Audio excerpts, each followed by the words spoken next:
टेरा mathematics के online platform में आप सभी लोगों का स्वागत है। यहाँ पे प्रिपरेशन करते हैं टीईटी पीईटी की। फैकल्टी मेंबर जो आपको टीच करते हैं वो वेल क्वालिफाइड है, नेट गेट क्वालिफाइड है। आपको टेस्ट सीरीज करनी है, लेक्चर कोर्स करना है तो इस नंबर पर कॉन्टैक्ट या व्हाट्सएप कर सकते हैं। आज हमारा जो मोटिव है यूपी का जीआईसी लेक्चरर का 2012 का जो पेपर है मैथ्स का, उसके हम क्वेश्चन सोल्व करेंगे और आपको रियल एग्जाम में कैसे क्वेश्चन आते हैं इसको रियलाइज कराएंगे। अब देखिए क्वेश्चन किस तरीके से आता है। पहला क्वेश्चन देखिए, if the inverse of the matrix, इस मैट्रिक्स का इनवर्स ये दिया गया है हमें और आपसे पूछा गया कि के की वैल्यू क्या है। के हमारे पास ये एलिमेंट है। अब देखिए हम किसी मैट्रिक्स का जब इनवर्स निकालते हैं तो सबसे पहले हम ए इनवर्स में क्या फाइंड आउट करते हैं। ए इनवर्स फाइंड आउट करने के लिए जो हमारे पास फॉर्मूला होता है, A inverse equal to 1 determinant of A into adjoint of A. अब ये अगर पूरा फॉर्मूला हम ऑपरेट करेंगे एग्जाम के अंदर तो ये प्रोसेस बहुत लेंथी हो जाता है। तो आप देखिए कि हमारे जो आंसर्स हैं उनमें केवल प्लस माइनस के डिफरेंसेस हैं। अब आप देखिए कि जो एडियोइंट ऑफ ए होता है हमारे पास, जितने हमारे कोफैक्टर होते हैं, कोफैक्टर से बनी हुई जो मैट्रिक्स है उसका ट्रांसपोज होता है। इसका मतलब ये हुआ कि ये जो एलिमेंट राउंड किया हुआ है जो के है, जो मुझे फाइंड आउट करना है, इस एलिमेंट की पोजिशन क्या है, सेकेंड रो में थर्ड कॉलम है A23। इसका मतलब ये हुआ कि A32 इस एलिमेंट का कोफैक्टर हमें निकालना है। अब 3 और 2 कितना हो गया 5, तो यहाँ पे -1 की पावर 5 इसका कोफैक्टर जब आप निकालेंगे और ये आएगा 1 3 और -1 और 5। हम केवल इसी एलिमेंट को जिसको हम फाइंड आउट करना है केवल उसी का कोफैक्टर निकालते हैं। पूरा इनवर्स निकालने की जरूरत नहीं है। इसी के ऊपर बेस क्वेश्चन है। 5 1 जा 5 माइनस माइनस प्लस और 3 और 5 और 3 8 माइनस का 8। अब यहाँ पे 1 डिटर्मिनेंट ऑफ ए होता है। अब यहाँ पे डिटर्मिनेंट की वैल्यू और फाइंड आउट कर लेते हैं, जिससे प्लस माइनस का जो डिफरेंस है, हो सकता है कि वहां पे माइनस के 20 आए, तो ये इस कंफर्मेशन के लिए डिटर्मिनेंट ऑफ ए निकाल लेते हैं, जो कि हमारे पास कितना आया 20 आया कैलकुलेशन करके। तो इसका मतलब ये हुआ कि हमारे पास जो वैल्यू आएगी वो माइनस का 8 आएगी। तो पूरा इनवर्स नहीं फाइंड आउट करना है, केवल उस एलिमेंट की जो पोजिशन आपने फाइंड आउट कर ली है उसी का हम क्या करेंगे। ये तो हमारे पास कोफैक्टर है, तो हम A32 एलिमेंट पे जाएंगे, तीसरी रो के सेकंड कॉलम पे आप जाएंगे यहाँ पे और इसका कोफैक्टर निकालेंगे with sign. Cofactor with sign होता है तो -1 की पावर 5 रखेंगे यहाँ पे। तो यही क्वेश्चन टाइम टेकिंग है और यही क्वेश्चन आपका टाइम सेविंग है। नेक्स्ट क्वेश्चन देखिए, क्वेश्चन नंबर 2। इसमें मैट्रिक्स आपको दी गई है। अब इसको बताना है सिमेट्रिक है, हर्मिशन है, स्क्यू सिमेट्रिक है, स्क्यू हर्मिशन है। तो सबसे पहले तो आप एलिमेंट्स देखिए कि एलिमेंट्स हमारे पास कितना आ रहे हैं, 0 आ रहे हैं। तो देखिए प्रॉपर्टी क्या होती है, स्क्यू सिमेट्रिक के लिए प्रॉपर्टी आपके पास होती है aij इक्वल टू aji। लेकिन यहाँ पे ये जो एलिमेंट है इसके निगेटिव के बराबर है, तो यहाँ पे स्क्यू सिमेट्रिक पे आते हैं aij इक्वल टू माइनस का aj। ये पोजीशन देखते हैं यहाँ पे क्लियर हो रही है नहीं हो रही है। यहाँ पे इसका पूरा का पूरा निगेटिव आ रहा है और 2 का -2 आ रहा है, और जो आपके डायगोनल एलिमेंट्स हैं वो क्या है, 0 है।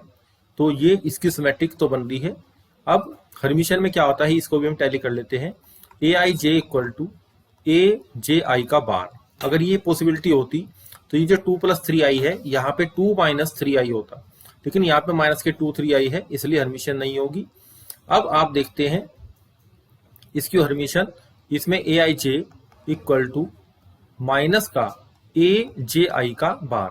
तो 2 - 3 आयटा, 2 + 3 आयटा का अगर आप बार लेंगे तो 2 - 3 आयटा आएगा, और यहाँ माइनस से मल्टीप्लाई करेंगे तो माइनस के 2 + के 3 आयटा आएगा। तो इसलिए ये स्क्यू हर्मिशन भी नहीं है। तो हमारा आंसर क्या हुआ, स्क्यू सिमेट्रिक। अब नेक्स्ट क्वेश्चन देखिए, ये अच्छा क्वेश्चन है जो एग्जाम में पूछा गया। अगर ABC मेरे पास पॉजिटिव और अनइक्वल रियल नंबर है तब इसकी डिटर्मिनेंट की वैल्यू आपको फाइंड आउट करनी है। एक रफली सॉल्यूशन आपको यहाँ भी दिख रहा है, 3ABC - A³ - B³ - C³। और यहाँ पे जब इसके फैक्टर करते हैं, एक तो मेथड यही है हमारे पास कि हम फैक्टर की फॉर्म में देखें।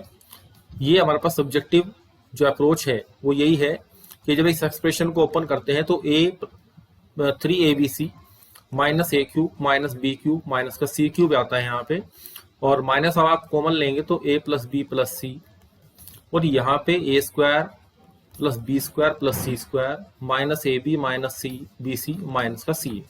अब अगर AC अनइक्वल नंबर होते हैं तो ये हमेशा क्या होता है, पॉजिटिव होता है, और ABC अनइक्वल है, पॉजिटिव है, तो ये भी क्या हो गया, पॉजिटिव। और यहाँ पे क्या हुआ, पूरा का पूरा निगेटिव, तो आंसर हमारा क्या आएगा, निगेटिव आएगा, जो कि करेक्ट आंसर है। एक तो मेथड ये हुआ इसका।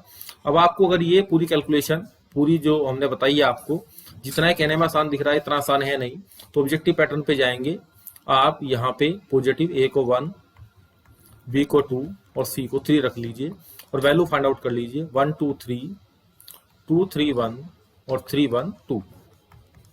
तो देखते हैं इसकी वैल्यू क्या आती है। 1 3 2 6 -1 माइनस का 2, क्योंकि 4 और एबीसी के लिए ट्रू है, इसलिए हम इसको एबीसी की वैल्यू पुट करके कर सकते हैं। 2 2 4 माइनस का 3 और प्लस का 3 और यहाँ पे 2 1 जा 2 माइनस 3 3 जा 9।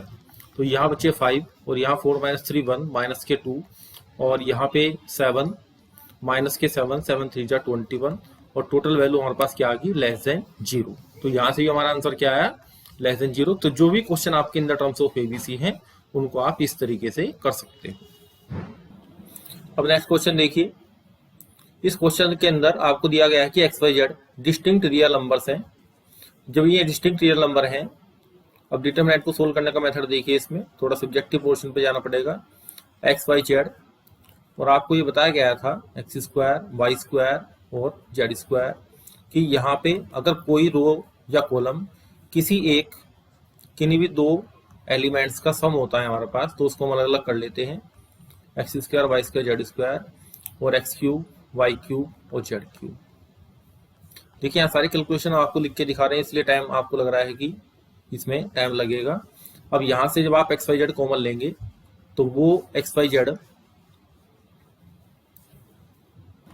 अब यहाँ मैंने क्या किया, पहले इन दोनों रो को कॉलम को चेंज किया, फिर इन दोनों को चेंज किया, तो ये डिटरमिनेंट मेरे पास आ जाएगी।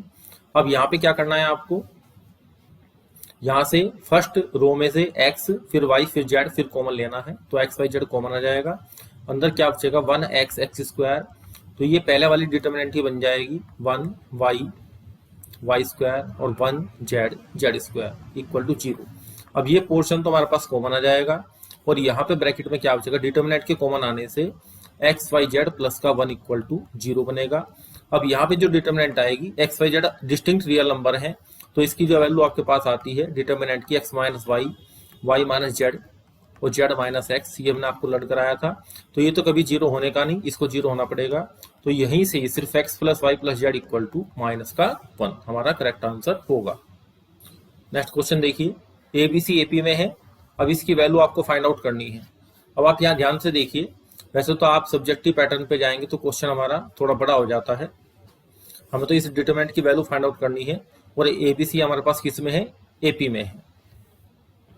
तो सब्जेक्टिव अप्रोच में आप क्या करेंगे कि यहाँ पे R1 में R3 को ऐड करेंगे और माइनस का ट्वाइस R2 करेंगे। ऐसा हमने क्यों किया, क्योंकि 2 और 4 6, यहाँ पे 2 3 4 एपी में है, 3 4 5 एपी में है और ए बी सी एपी में है, तो उनका ट्वाइस भी एपी में होगा। तो यहाँ पे जब ये कंडीशन आप लगाएंगे तो R1 में 0 फॉर्म हो जाएगा, ये आप देख सकते हैं, क्योंकि ए बी सी एपी में है तो 2b बराबर a प्लस सी हो जाएगा। यहाँ पे 2 कॉमन आके तो वैल्यू इसकी हमारे पास क्या हो जाएगी, 0 हो जाएगी।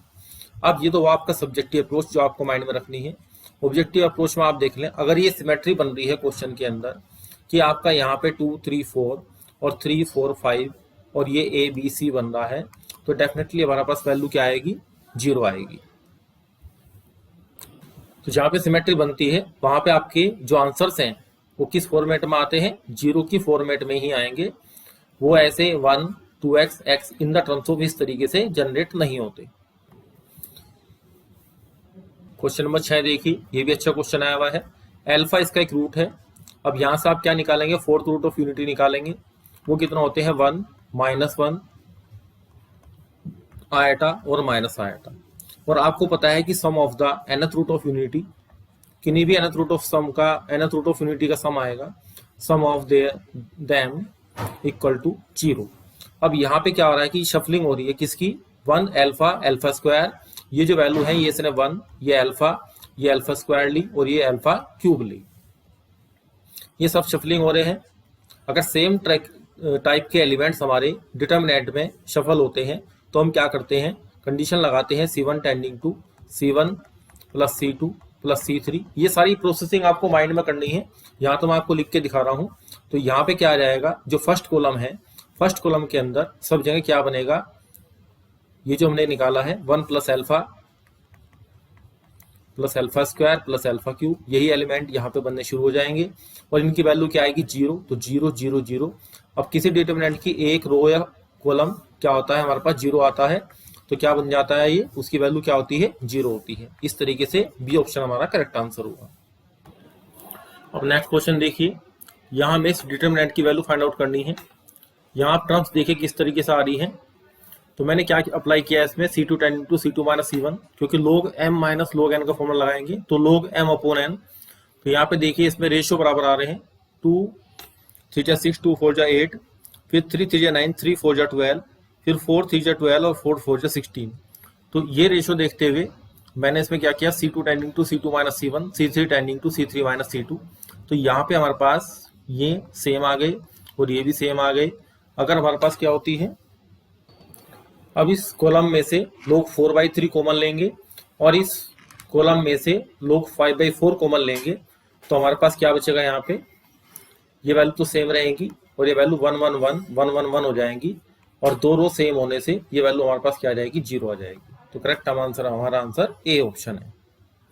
अगर हम इसको किसी और मेथड से करते हैं, अगर हम इसको एक्सपेंशन वाले मेथड से करेंगे तो क्वेश्चन हमारा बहुत बड़ा हो जाएगा। नेक्स्ट क्वेश्चन देखिए, बायनोमियल एक्सपेंशन का, बायनोमियल थ्योरम का क्वेश्चन है। 2n + 1 C0 यहाँ से शुरू हुआ, फिर 1 पे गया, फिर 2 पे गया और यहाँ पे 2n + 1 Cn यहाँ तक गया है। अब इसमें इसकी वैल्यू हमें फाइंड आउट करनी है। तो देखिए सब्जेक्टिव मेथड इसका अगर हम बनाते हैं तो कुछ हमें क्या करना पड़ेगा, इसका 1/2 से मल्टीप्लाई डिवाइड करके इसको, फिर कुछ टर्म्स ऐड करनी पड़ेंगी इसमें डबल करके। तो देखिए हमने क्या किया, इसमें जो सीरीज हमें गिवन है यहाँ तक हमने इसमें 2 से मल्टीप्लाई डिवाइड किया, ये सब टर्म हमारे पास क्या हो जाएंगी, डबल हो जाएंगी। जब ये डबल होगी तो हमने फॉर्मूला यूज किया NCR = NCn - R। ये मैं आपको सब्जेक्टिव मेथड बता रहा हूँ, ऑब्जेक्टिव भी बताऊंगा अभी, ये तो टाइम टेकन वाला है। यहाँ पे NCR = NCn - R करेंगे, इसकी दो टर्म बनेगी, एक को हमने ये रखा और एक को NCR से चेंज कर लिया। इसकी भी दो टर्म बनेगी, इसको एक को ये रखा, फिर NCn - R का फॉर्मूला लगाया, तो ये बन गया हमारे पास। इस तरीके से 2n + 1 Cn लास्ट टर्म मैंने लिखी, इसमें से इसको माइनस करेंगे, 2n + 1 में से n को माइनस करेंगे तो 2n + 1 Cn + 1 करेंगे। अब यहाँ से एडिशन शुरू हो जाएगा, इधर से वापस उल्टा चलेंगे, यहाँ से इधर से एडिशन शुरू करेंगे और 2n + 1 C 2n + 1 तक जाएंगे। तो ये सम हमारे पास कितना बनेगा, 2 की पावर 2n + 1, क्योंकि NC0 + NC1 plus up to NCn, जब यहाँ तक का सम आता है तो 2 की पावर n आता है। n वही होता है जो हमारे पास ऊपर यहाँ पे है, तो n हमारे पास 2n + 1 है, यहाँ से 2 कैंसिल आउट होगा, तो यहाँ से 2 की पावर 2n हमारे पास, बी ऑप्शन हमारा करेक्ट ऑप्शन आंसर आएगा। अब जितने भी बायनोमियल थ्योरम के क्वेश्चन हैं उनको हम ऑब्जेक्टिव मेथड से किस तरीके से करते हैं, ऑप्शन वाले मेथड से करते हैं। ऑप्शन का मतलब क्या है कि हम n को यहाँ पे 1 रख लेते हैं। 1 रखने से देखिए सीरीज में कहाँ तक की टर्म्स जाएंगी, यहाँ पे n है, क्वेश्चन पे ध्यान दीजिए, यहाँ पे n है, तो हमारे पास 2 1 जा 2 + 1, ये 3C0 और ये 3C1 1 तक की जाएंगे टर्म। 3C0 1 होगा और 3C1 हमारे पास 3 आएगा जो कि 4 है, और 4 2 की पावर कितना बन गया, 2 × 2 बन गया। और यहाँ पे रिजल्ट क्या आ रहा है आपका, 2 की पावर, ऑप्शन में अगर हम वैल्यू रखते हैं, इसमें ऑप्शन में n = 1 रखिए तो ए ऑप्शन हमें क्या आंसर देगा, 2 की पावर 3, ये हमें 8 देगा। बी ऑप्शन हमें आंसर 2 की पावर 2, ये हमें n को 1 रखने से 4 आंसर देगा। सी हमें 2 आंसर देगा, 2 1 जा 2 -1। तो आपको ये ध्यान रखना है कि इसमें हमने n को 1 रखा है तो 1 तक का सम रुक जाएगा, तो नीचे वाले नंबर पे हमें ध्यान देना है। तो इस तरीके से ये आपका जो ऑब्जेक्टिव मेथड है, यही मेथड आपको, जो हमारा लेक्चर कोर्स है, पूरे लेक्चर कोर्स में इन्हीं मेथड्स को डिस्कस करते हैं। थ्योरी में जहाँ जहाँ शॉर्टकट लगते हैं, क्वेश्चन में जहाँ जहाँ शॉर्टकट लगते हैं, अगर आप उसको ज्वाइन करना चाहते हैं तो कर सकते हैं। ऊपर नंबर दिया गया है, इस नंबर पे डेमो के लिए कॉन्टैक्ट या व्हाट्सअप कर लें। जिस तरह के मेथड हमने आपको यहाँ पे एलोबरेट करके दिखाया है, बहुत बड़े बड़े क्वेश्चन जो आधे पेज के होते हैं बायनोमियल थ्योरम के, इस मेथड से इजीली 2 से 3 लाइन में सोल्व हो जाते हैं। अब नेक्स्ट क्वेश्चन देखिए, सम ऑफ द सीरीज निकालनी है। अब सीरीज देखने में हम क्या करेंगे, इसमें सबसे पहले एपी जीपी चेक करते हैं। तो हमें इसमें सीधा सीधा जीपी तो दिखाई नहीं दे रही, और हार्मोनिक भी दिखाई नहीं दे रही है। हार्मोनिक के लिए हालांकि सम नहीं होता, तो हम एपी के लिए चेक करते हैं। हमने कॉमन डिफरेंस निकाला, ये सेम आया, तो S9 का फॉर्मूला लगा दिया, 9/2 2a + n-1 × 8 × d -1/6। तो ये सोल्यूशन हमारे पास -के 3/2 आया। नेक्स्ट क्वेश्चन देखिए, question number 10, the root of the equation is. इस इक्वेशन के रूट कौन से हैं? तो देखिए, एक तो मेथड है कि हम इसको सब्जेक्टिव मेथड में स्क्वायरिंग करके सोल्व करें, ये तो आप कर सकते हैं। मैं ऑब्जेक्टिव मेथड पे आता हूं, जो हमारा मोटिव रहता है। आप ऑप्शन से वैल्यू पुट करके देख लें कि कौन सी वैल्यू इसको सेटिस्फाई कर रही है इक्वेशन को, वही हमारा आंसर होगा। तो यहाँ पे -5 रख के देखते हैं। देखिए, ए ऑप्शन में रख के देखते हैं, तो √5 -5 रखेंगे तो प्लस का 4 5 जा 20 और माइनस का 25, तो ये हो गया 0। और यहाँ -5 और प्लस का 4, ये हो गया -1। तो ये हमारा आंसर नहीं है। इसी तरीके से इसको चेक करते हैं, √6 - 4 2 जा 8 -2 जा 4 और इक्वल टू 4 और 2 6। तो यहाँ पे आपका आंसर आया अंडर रूट के अंदर 6 - के 12 और 6 - के 12 उनसे अंडर रूट के अंदर -6 आ गया, जो कि हमारा आंसर नहीं है। इसी तरीके से सी ऑप्शन चेक कर लें, अंडर रूट के अंदर 1 - 6 - 4 -1 इक्वल टू 1 + 4। तो यहाँ पे 6 में से 4 गए 2, 2 में से 1 गया, ये भी आंसर नहीं है। इस तरीके से डी ऑप्शन हमारा आंसर है। तो स्क्वायरिंग करके सोल्व करेंगे तो टाइम लगेगा, तो आप इसको बाय ऑप्शन करेंगे। ये हमारी ऑब्जेक्टिव अप्रोच है। तो आज का लेक्चर आपका यहीं समाप्त होता है। थैंक्स।